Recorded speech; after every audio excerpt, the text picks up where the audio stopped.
Leitura comentada do livro Um Curso em Milagres, comigo, Luciana. Capítulo 2: A separação e a expiação. Seção 2: A expiação como defesa. Você pode fazer qualquer coisa que eu pedir. Eu te pedi para apresentar milagres e esclareci que os milagres são naturais, corretivos, curativos e universais. Não há nada que não possam fazer, mas não podem ser apresentados no espírito da dúvida ou do medo. Quando tens medo de qualquer coisa, está admitindo que ela tem o poder de te ferir. Lembre-se de que onde está o teu coração, aí também está o seu tesouro.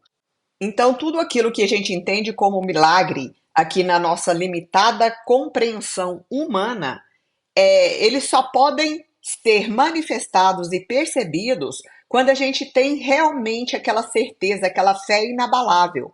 Quando surge esse espírito da dúvida e do medo, a gente não reconhece o quanto os milagres estão ocorrendo à nossa volta e que eles são realmente naturais. E ele fala aqui: lembre-se de que onde está o seu coração, aí também está o teu tesouro. Por quê? Porque se o meu coração estiver impregnado de medo, de dúvidas, de incertezas, é isso o que a vida vai apresentar para mim. Mas se, pelo contrário, eu realmente acreditar que tem um universo infinito, é amoroso, que cuida da gente o tempo inteiro, que se manifesta na nossa vida o tempo inteiro através dos pequenos milagres ou sincronicidades, isso também é o que a vida vai nos mostrar. Então aí estará também o nosso tesouro. Você crê no que valoriza, ou seja, tudo aquilo que eu acredito, que eu creio, é aquilo que eu valorizo. Mesmo que sejam percepções equivocadas ou não, que sejam percepções reais de que tudo tem um propósito que eu ainda não compreendo, mas que qualquer situação ou pessoa está trazendo um propósito, um ensinamento oculto.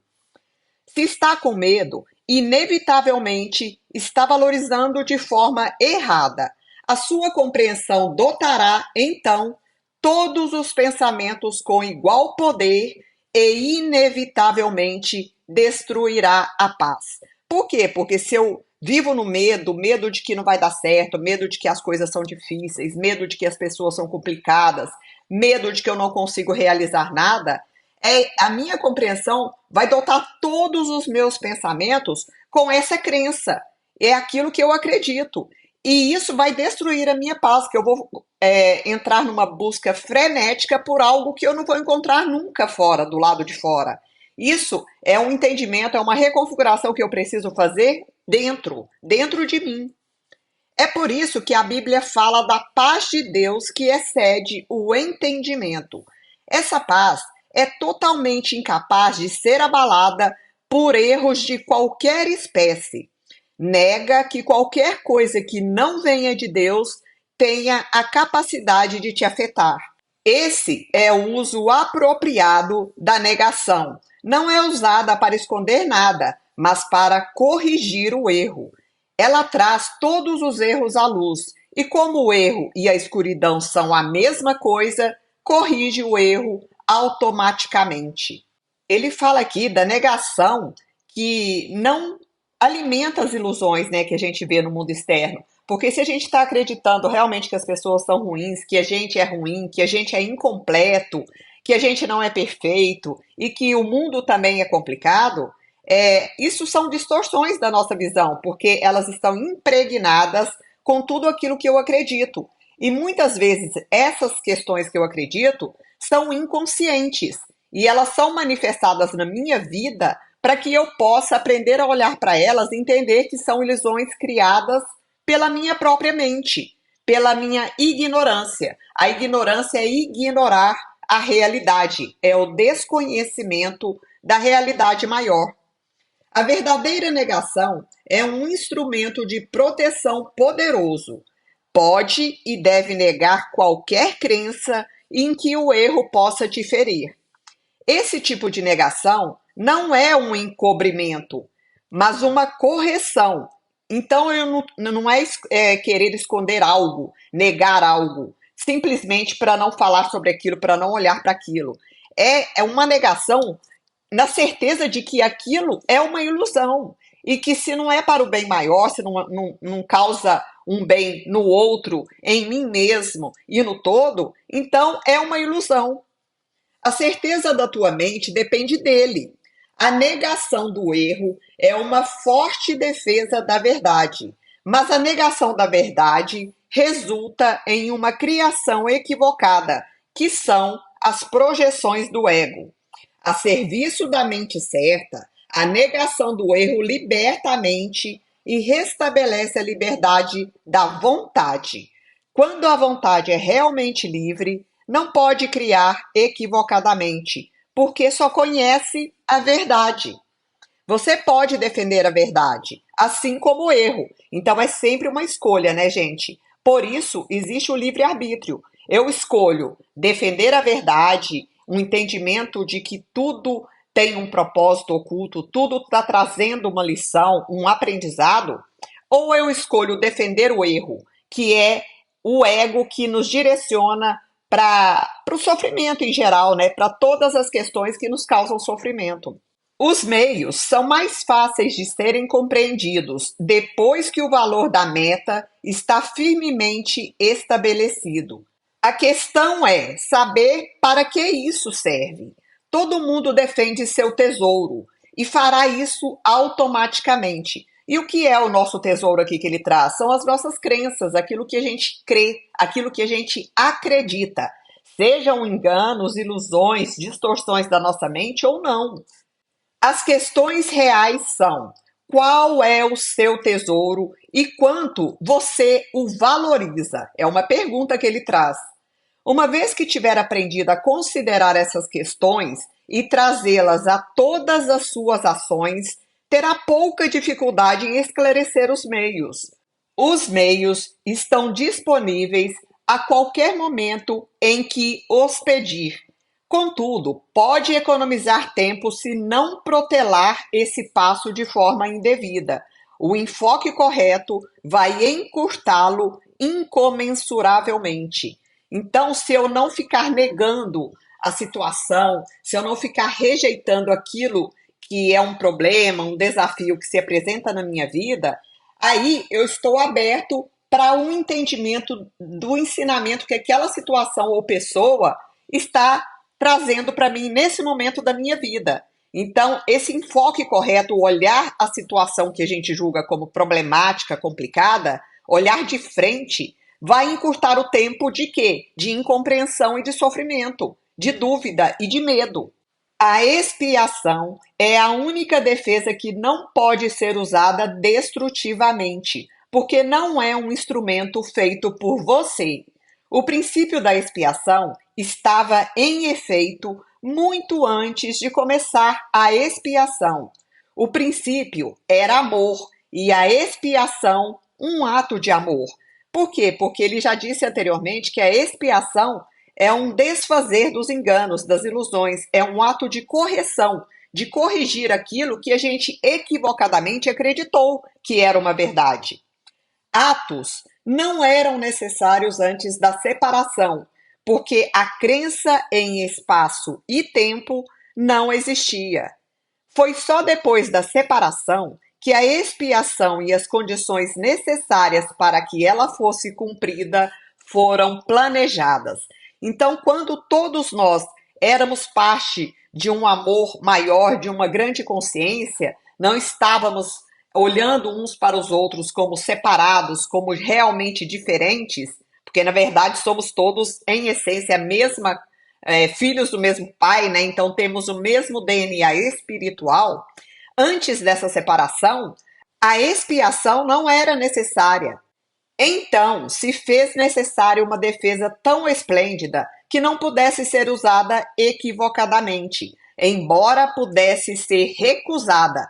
Tá? Aqui mais uma vez o livre-arbítrio, né?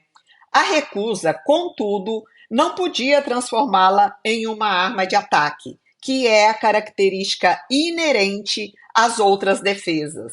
A expiação torna-se, assim, a única defesa que não é uma espada de dois gumes. ela só pode curar.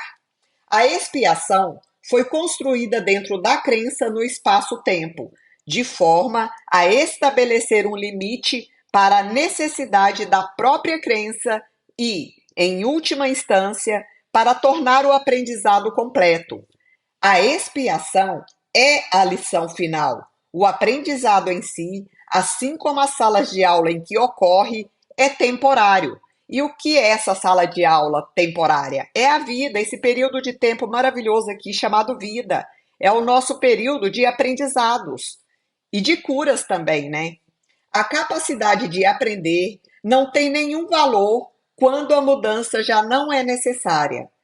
Ou seja, quando a gente entende esse contexto maior, entende a nossa verdadeira natureza, entende a ação inteligente que permeia toda a vida, aí a gente não tem mais necessidades desses aprendizados. Os que são eternamente criativos não têm nada a aprender. Você pode aprender a melhorar as suas percepções e pode vir a ser um aprendiz cada vez melhor. Isso te levará a um acordo cada vez maior com a filiação, mas a filiação em si mesma é uma criação perfeita e a perfeição não é uma questão de grau. Então não existe seres mais perfeitos ou menos perfeitos. O que existe são seres humanos mais conectados consigo mesmo e com essa força criadora universal e outros seres humanos que estão menos conectados consigo mesmos e com essa natureza primordial, essa força inteligente, criadora. O aprendizado só é significativo enquanto existe uma crença em diferenças. Então, todos nós somos igualmente perfeitos. A evolução é um processo no qual, aparentemente, passa de um estágio ao estágio seguinte. Corrige os teus passos equivocados anteriores, caminhando para frente. Esse processo é, de fato, incompreensível em termos temporais, porque retorna na medida em que avança. Então, em termos temporais, por quê? Porque nesse espaço-tempo que a gente vive, muitas vezes a gente não compreende algumas situações que acontecem com a gente, mas que a gente nem percebe que a gente está sempre buscando a evolução, por mais que não pareça, porque a nossa progressão espiritual é o caminho aqui.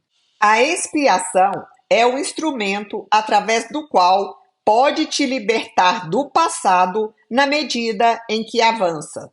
Ela desfaz os teus erros passados, fazendo com que seja desnecessário que tenha que ficar revendo os teus passos sem avançar para o seu retorno. E esse retorno aqui é o que, gente? É o retorno para esse entendimento maior de que somos uma grande unidade, uma grande consciência manifestada, só que manifestada na individualidade aqui. E esse retorno é o que fala na Bíblia, né? É o retorno para a casa do Pai. Nesse sentido, a expiação economiza tempo, mas como o milagre ao qual serve, não o abole. Enquanto houver necessidade da expiação, há necessidade de tempo, mas a expiação, como plano já completo, tem uma relação singular com o tempo. Até que a expiação esteja completa, suas várias fases vão prosseguir no tempo, mas toda a expiação situa-se no fim dos tempos. Naquele ponto foi construída a ponte do retorno. A expiação é um compromisso total. Ainda pode pensar que isso está associado à perda, um equívoco que todos os filhos de Deus separados fazem, de uma forma ou de outra. É difícil acreditar que uma defesa que não pode atacar seja a melhor defesa. É isso que quer dizer: os mansos herdarão a terra.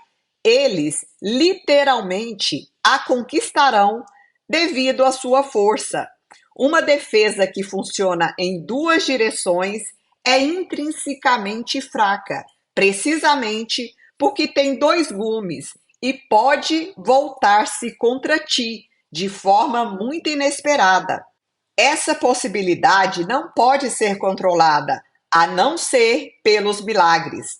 Então, quem são esses mansos que herdarão a terra? São aquelas pessoas que já entenderam que a gente está projetando o tempo inteiro do interior de cada um de nós para o mundo exterior.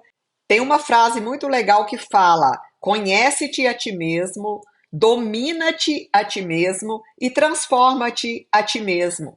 Então, quando a gente começa a fazer esse trabalho interno, começa a perceber que tem muitas situações complicadas e começa a ver que pode ser que elas estejam originando de dentro de cada um de nós, a gente se abriu para a vida, se abriu para os aprendizados. E cada um que fizer esse movimento vai conseguir sim se tornar um ser humano melhor. E isso vai ser manifestado na sua vida diariamente.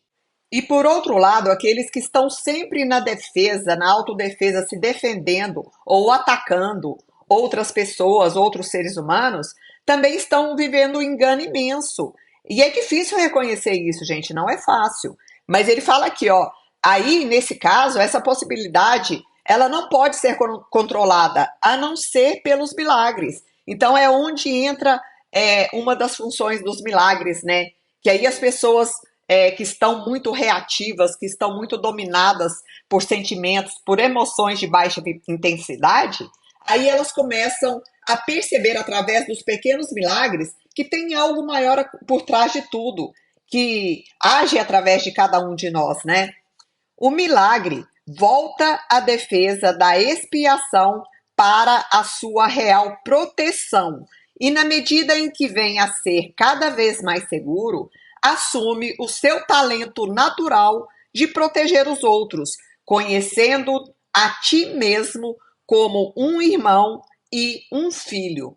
E é essa segurança interna que vai me permitir entender que o outro é uma manifestação, é uma extensão de mim mesmo.